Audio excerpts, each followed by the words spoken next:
My mom is a huge Harry Potter nut. She and my dad actually met in a Harry Potter IRC, like Discord but for old people. In the early aughts got married, had kids, and from day one decided to embarrass us for life by naming us after some Harry Potter and Star Wars characters. It's honestly been hell. I have a stupid name, and since we were little my parents have forced stuff like Harry Potter, Star Wars, Marvel movies, etc. down our throats. Everything is about dragons and magic and blah blah blah. I'm so sick of it. Every birthday, every holiday, everything is just organized around fandom. So just like every Christmas, the days leading up to Christmas we have to sit down every night and watch Harry Potter movies. I can usually get away with knitting or drawing on my iPad during this, but this year my mom was like, let's just have a technology and distraction-free night every night. I arranged to go over to my friend Missy's house instead for like 2 nights. Missy's family is normal and likes things a normal amount. My mom got really mad and started talking about how it's a family tradition and how I'm basically rejecting her, and went on her whole thing about how you wouldn't exist if it wasn't for Harry Potter. I finally had it and just yelled, I don't like Harry Potter. I don't like Star Wars.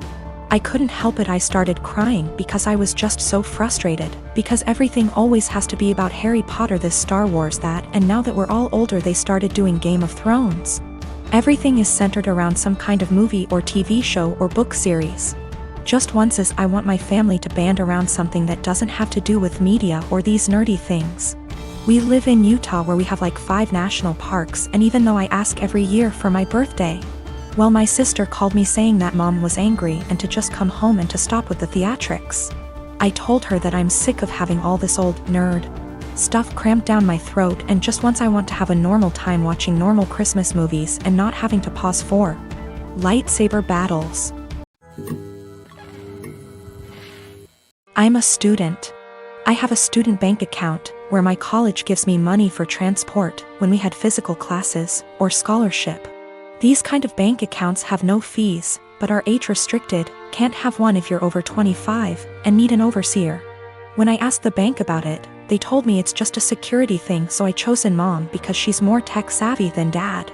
Well, through some incredible luck I managed to get only top grades last year, so I was awarded a study scholarship. Great! I've been saving it up, looking forward to Worldwide Black Friday, eyeing an amazing drawing tablet. I do digital art on very old intros. The tablet I was eyeing is as big as my monitor. Is a display one and all around amazing. Black Friday rolls in, and Amazon, closest to me, has it in stock at an amazing price. A price I could afford. I was so damn happy, I ordered it.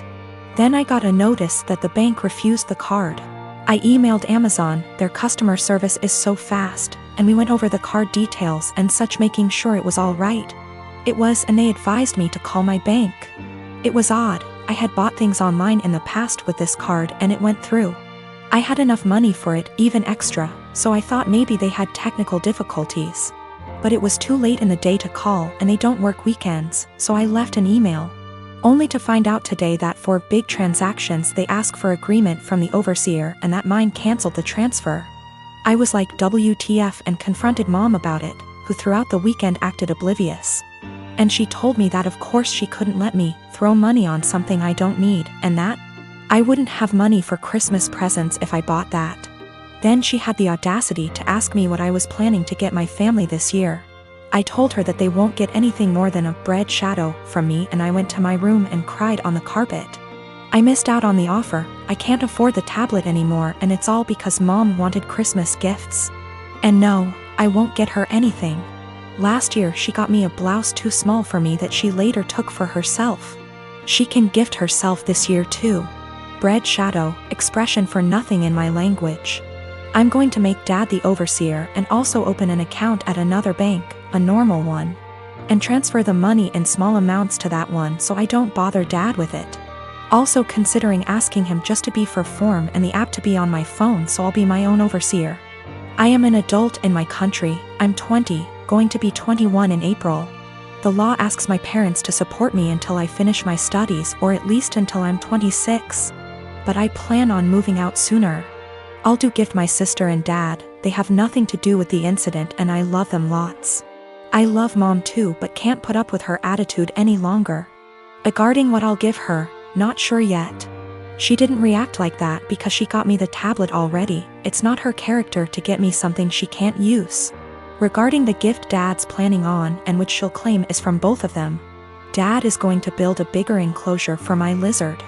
I may wrap my lizard's old branches nice and give those to Mom, as per Christmas traditions regarding naughty kids. And she doesn't like my scaly boy at all, so double points I goose. People saying that a drawing tablet is useless. But the question was if I was an A for the way I reacted and my decision to not give her a gift anymore. As it's my money, I literally can do whatever I wish with it, and a display drawing tablet is incredibly useful for an aspiring digital artist as myself. My husband and I, both in our early 30s, have been together for over a decade and made the decision to not have kids. I like kids, I have nieces and nephews, we just don't want them for our own reasons. He had a vasectomy, which only a few people know about. Our families are aware we don't want kids, as they've asked this before during different major life events, our wedding for instance. We recently bought a 3-bedroom home with a nice yard in a nice area. Excited to show our new home to family and friends, major upgrade to our previous home, we hosted a housewarming. During the party, one of my sibling-in-laws, Alex, made a few indirect comments about all this space. And kids would love it in our house, etc. Eventually they asked point blank when we were having kids. I made a light-hearted joke about it, which is my go-to for this question. Oh, well, I like sushi too much to have to give it up for a pregnancy. Plus not drinking for pregnancy and breastfeeding? No thanks. I tried to make it very light-hearted and laugh it off. Most people just laughed along. That seemed to anger Alex, and I was told children are a joy, and a good mother puts her kids before everything else. I agreed, children are a joy, I like spending time with the nieces and nephews. And obviously I can't be a good mom if I chose sushi over kids, so I just won't be a mom, paraphrased. Still trying to brush it off in a gentle way because I'm not trying to start a fight by telling them to stop asking in front of everyone, because I know my tone will be seen as rude and abrasive. We move on. But Alex is still annoyed and making little comments in their group about how flippant I am about it and how when it finally happens, then I'll understand. My husband heard this and jokingly said, well, if she gets pregnant, that'll be a problem for the divorce lawyers. That seemed to piss them off more, but they stopped. With holidays coming up, we have not been invited to Alex's usual Halloween bonfire. When husband spoke to his parents, they told him Alex was annoyed we were so careless and callous about our child-free status and to say what we did, and they realized we had taken permanent steps to ensure we never had kids. That we know they had to do if to have kids, etc. And we are AHs to just not care. I feel bad because they did do if and lots of fertility treatments to have their kids. And even then they still had a few miscarriages. I can't imagine wanting kids and struggling to have them and then deal with miscarriages. But at the same time, I'm so tired of justifying living my life how I want. I feel terrible my joke was taken the way it was and that I hurt my IELTS. I truly never meant for that to happen. After the bonfire this weekend, we will be reaching out to have a heart-to-heart, if they'll accept it. Either way, I'll be apologizing for hurting their feelings, let them know I love their kids and them. But I will also be firmly putting down any further attempts to discuss our child-free status, if the conversation is about changing our minds. I have not told them our reasons for being child-free, so I think perhaps if they are willing to listen, I'll explain them and hopefully the conversation can be constructive. The last year and a half has been hard for me, to say the least. Last March, my brilliant and hilarious and beautiful girlfriend Natalie suddenly passed away. Everyone always gave shit about us because of politics. We met in college when we were poli-sci majors. She is very liberal, think AOC, and I'm pretty conservative. We actually met because we were serving as treasurers for our school's College Democrats and Young Republicans clubs, respectively. And our groups would get together for drinks or bowling or laser tag once a month. Well, Natalie and I bonded over a lot of shared interests and we hit it off. Even if we didn't see eye to eye on many issues, debating her was stimulating and formed the cornerstone of our relationship.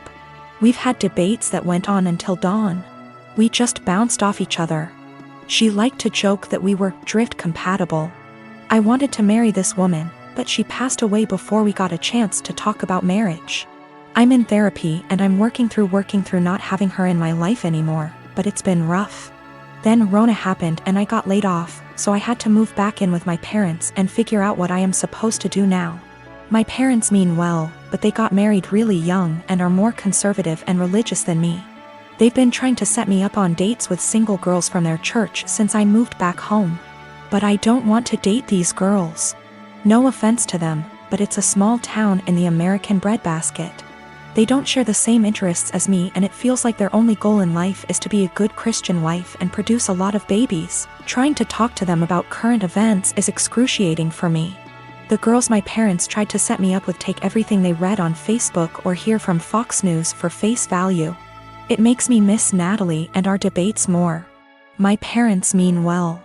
I know they want me to find a nice girl and settle down with her, but not like this. They are nothing like Natalie and never will be. I miss her, even if my folks didn't like her ideas. But when I told them the other night that I wanted them to stop setting me up on dates with these girls, they freaked out and told me that I needed to consider settling down since I just turned 30. They're good girls from great families, I know that, and my parents like them more than they liked Natalie, but she was my one and only. I don't think it's fair for anyone when I still love her. They are even more angry at me because I told them that I just don't see myself getting married anytime soon. But like I said, Natalie was my soulmate and I just can't see myself being with anyone else but her. Yet, they are insisting that I need to find a woman and settle down and give them grandchildren. We were seriously close to talking about marriage. But around the time she died, it was more like how funny it would be if the bridal party wore blue and the groomsmen wore red because the bride is a Democrat, and the groom is a Republican / Romeo and Juliet deal. I wish we got to do that. Natalie thought it was hilarious.